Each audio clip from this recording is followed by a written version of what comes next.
Hello, bienvenue sur la Minute Agile. Aujourd'hui, on va voir qu'est-ce que Scrum pour les nuls. Alors, ça veut pas dire que vous êtes nuls, hein, c'est une blague, bien évidemment. Mais du coup, je refais une mise à jour de cette vidéo. C'est très important car le Scrum Guide a évolué en novembre 2020 et certaines choses dans l'ancienne vidéo ne sont plus forcément 100% à jour, surtout évidemment pour ceux qui veulent passer leur certification. Donc, on va utiliser les bons termes, les bonnes explications et comme ça, on sera 100% compliance avec la dernière version du Scrum Guide et donc avec les certifications. Allez, on y va, let's go!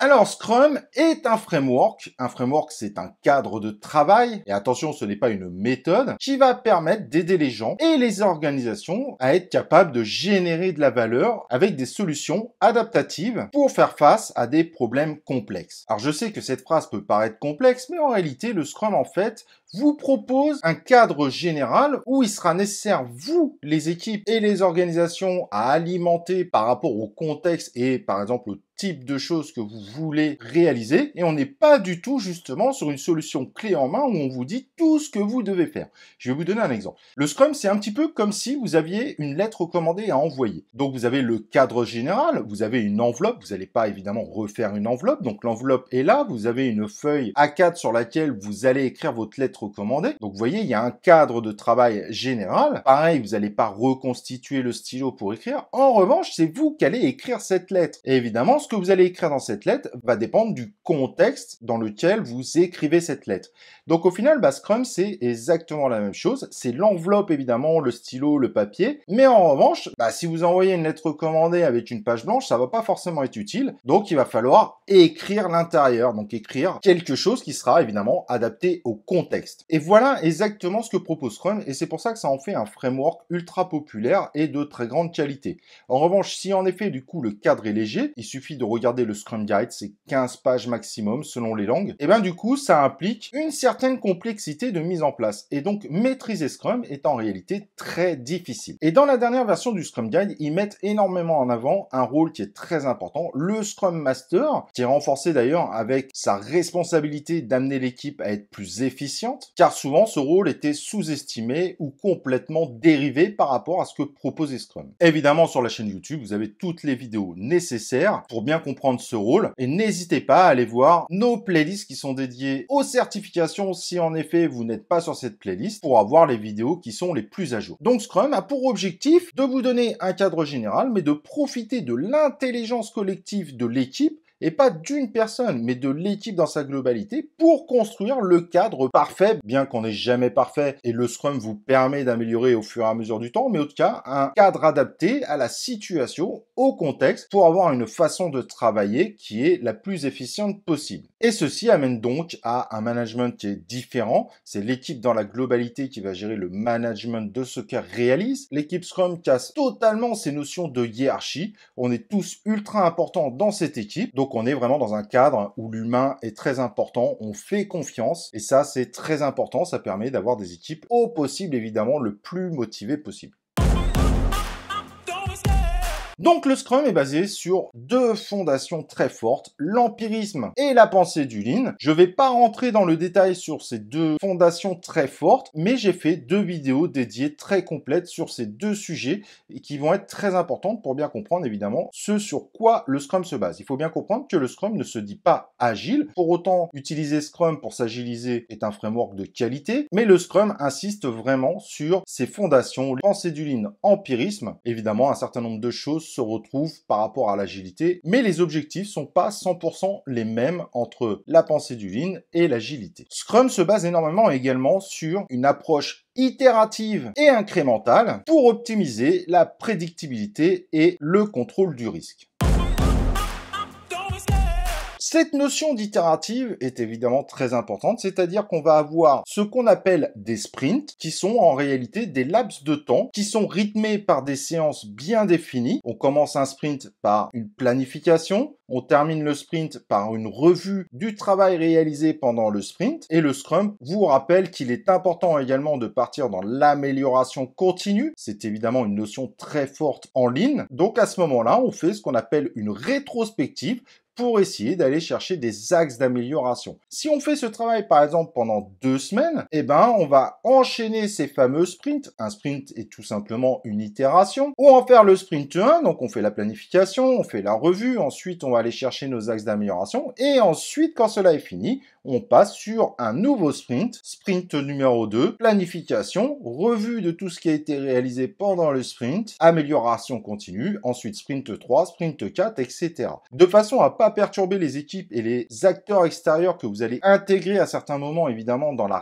réalisation, parce qu'on essaye d'avoir un véritable rapprochement qui va permettre d'accélérer l'avancée des produits tout en avançant dans la meilleure direction possible. On va donc décider de choisir un temps d'itération et de s'y tenir. C'est-à-dire que si notre sprint 1 fait 2 semaines, le sprint 2 fera 2 semaines, et comme ça, personne ne sera perdu sur les éventuelles cérémonies à réaliser. Cérémonie, en gros, c'est une réunion dans un cadre Scrum avec des règles précises, focalisées sur l'objectif qu'on doit atteindre. Et pour la longueur de ces sprints, il est fortement recommandé que ceci soit de maximum 1 mois. Donc si vous avez une question évidemment en certification, quel est le temps prescrit pour un sprint? C'est maximum 1 mois. En termes de pratique, la plupart des équipes font des sprints de 2 semaines. On a encore un certain nombre d'équipes qui font des sprints de 3 semaines. Beaucoup plus rare, mais on peut le voir, des sprints d'1 semaine. Mais la règle Scrum Guide, c'est 1 mois maximum. Je le répète car il y a souvent des questions autour des timings en certification.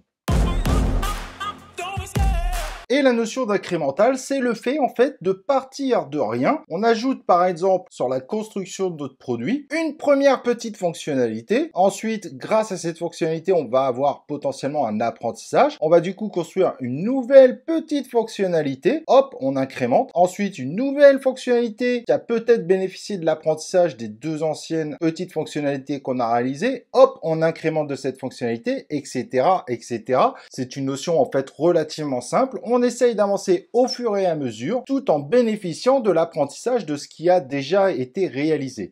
Alors si là on parle du produit en termes de réalisation, ça serait vrai pour un service, mais c'est également vrai évidemment pour la construction du backlog. Le backlog étant l'ensemble des actions ou des fonctionnalités à réaliser. Et bien lui, on va le construire au fur et à mesure, on va pas faire un cahier des charges complet dès le début, car peut-être que grâce à des petites choses qu'on a réalisées, on va avoir un apprentissage et donc automatiquement on mettra à jour pour les prochaines petites fonctionnalités qu'on va créer. Donc on va écrire ces actions au fur et à mesure. Tout ce que l'on fait en réalité en Scrum, on le fait au possible de façon incrémentale. Autre exemple, pour ceux qui codent, il y a une technique qui s'appelle le TDD, Test Driven Development, qui est également une façon de programmer de façon incrémentale. On avance au fur et à mesure. Il y a une vidéo dédiée à ça si vous êtes intéressé par le sujet.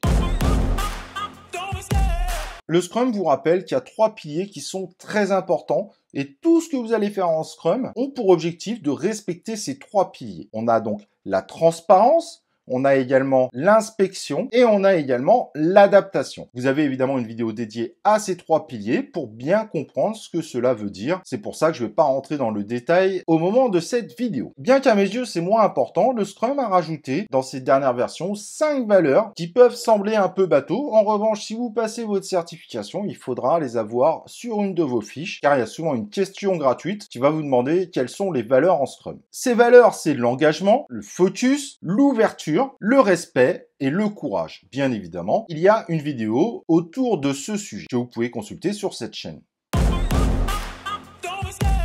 L'équipe Scrum détermine 3 rôles différents. Donc l'équipe Scrum est composée d'un Product Owner qui est en gros le responsable du backlog. Et donc ce rôle de Product Owner est très important parce que c'est lui qui va devoir gérer l'intégralité de ce backlog. Et attention, sortez-vous ça de la tête. Product Owner, c'est pas dans le sens propriétaire du produit, mais exploitant du produit. Owner n'est pas forcément traduit par propriétaire en anglais. Vous avez également les développeurs. Alors attention, les développeurs ne veulent pas dire programmeurs, c'est tous ceux qui participent à la réalisation du produit selon une certaine expertise. Ça peut être évidemment les programmeurs, mais ça peut être un UI, un UX, ça peut être des testeurs, et dans des cadres complètement non IT, ça peut être des experts en marketing, car n'oublions pas que le Scrum n'est absolument pas dédié à l'IT. Ça, c'est également une notion très importante. Le Scrum n'est pas un framework IT, mais un framework pour gérer tout type de problème. Notion à ne pas oublier. Et on a ce Scrum Master qui va coacher l'équipe en termes de Scrum et qui va aider en gros l'équipe à être de plus en plus efficiente, de travailler avec l'organisation pour que cette équipe Scrum ait le moins de contraintes possible, ou en tout cas qu'on en élimine au fur et à mesure du temps, ce qui va également évidemment être très important pour amener l'équipe à être de plus en plus efficace.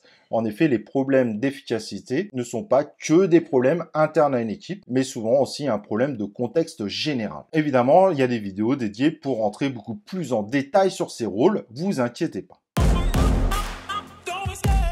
Et on a également ce qu'on appelle les artefacts, terme complètement barbare, avec un product backlog, donc l'ensemble des demandes, l'ensemble des choses qu'on doit réaliser, des actions qu'on doit prendre, qui lui va être objectivé par ce qu'on appelle l'objectif du produit. Certains vont transformer ça un peu comme une roadmap. Quel est l'objectif qu'on veut atteindre sur le produit ou le service qu'on est en train de réaliser? On aura également le sprint backlog. Donc, c'est l'ensemble des demandes qui, cette fois, seront dédiées à un sprint. Vous vous rappelez, à une itération. Donc, en gros, à chaque itération, donc chaque sprint, on aura un sprint backlog. Dès qu'un nouveau sprint va redémarrer, on aura un nouveau sprint backlog. Et très important, ce sprint va lui-même être objectivé sur cette période de temps. C'est ce qu'on appelle l'objectif du sprint. Des notions que vous pouvez évidemment retrouver en vidéo. Et si vous êtes évidemment sur l'une des playlists de certification, c'est une vidéo que vous aurez dans la playlist. Et vous avez ce qu'on appelle l'incrément. En gros, c'est ce qu'on a réalisé, ce qu'on peut déjà tester. Et au fur et à mesure, on crée un nouvel incrément en mettant des éléments dedans. Donc notre produit, notre service avance au fur et à mesure, ce qui permet de tester et d'apprendre grâce à ce qu'on a réalisé pour pouvoir le faire évoluer. Et lui est objectivé par quelque chose d'extrêmement important, c'est la qualité. Et donc chaque élément qui va venir incrémenter notre produit, donc faire grossir notre produit au fur et à mesure, devra respecter ce qu'on appelle la definition of done. Pour faire simple, pour cette vidéo, c'est une liste de critères de qualité à respecter pour s'assurer qu'on délivre quelque chose de qualité et pas des éléments partiellement réalisés, plein de bugs, plein d'erreurs, mais des choses qui fonctionnent parfaitement.